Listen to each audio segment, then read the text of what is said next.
ልጅ ከበላ ከጠጣ በቂው ነው ለምትሉ ወላጆች ማለት ነው በጣም ደባሪ ናችሁ። በጣም ደባሪ ናችሁ። ችግር የለም አታብሉን እኮ ማለት እናንተ ባታበሉ ሌላ የሚያበላ ሰው አለ። ኢትስ ኦኬ።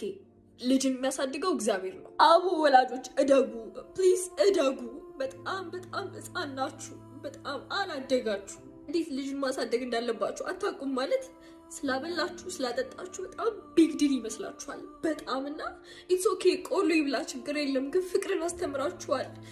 እናንተ ጥላቻችሁን፣ ዛቻችሁን፣ እንዴታችሁ ልጆቻችሁ ላይ እየተወጣችሁ ግን እኛ ካደግን በኋላ ስለራሳችን የሚሰማን ስሜት እየተመታ እንዲሆን ያደረጋችሁት እናንተ ናችሁ። ኦኬ እና እኔ ታዳጊ ወላጆች ብያችኋል።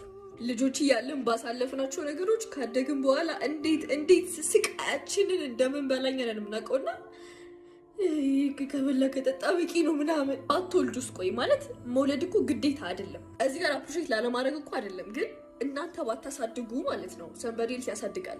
መንገድ ላይ ተጥላ የተገኘች ልጅ አድጋ ምናምን የሆነ ሰው አሳድጓት ዛሬ ላይ የሆነ ቦታ የደረሰቻለች እና ማለት በእናንተ በኩል ስንመጣ ማለት ነው ይህን ያህል ባሪያችሁ ይህን ያህል የሆነ ነገር ማድረግ የለባችሁ። ኃላፊነት ሰጥቷችኋል። ልጅን የሚያሳድገው እግዚአብሔር ነው እና ኃላፊነት በጣም በጣም በጣም ገና ናችሁ። እጅግ በጣም ቤተሰብ ገንዘብ ስላላቸው በደንብ ስለበላን ስለጠጣን እኛ ከምር ፍቅር ይሰማናል፣ የመወደድ ስሜት ይሰማናል፣ ኮንፊደንት የመሆን ስሜት ይሰማናል ማለት አይደለም። በጣም ብዙ ማናቃቸውን ስሜቶች እያስተናገድን የመጣ ነው። እናንተ ወላጆች እኛን ባሳደጋችሁበት መንገድ ነው እና ባካችሁ ይህንን ጀኔሬሽን የሚያድጉ ልጆችን አትበርዟቸው።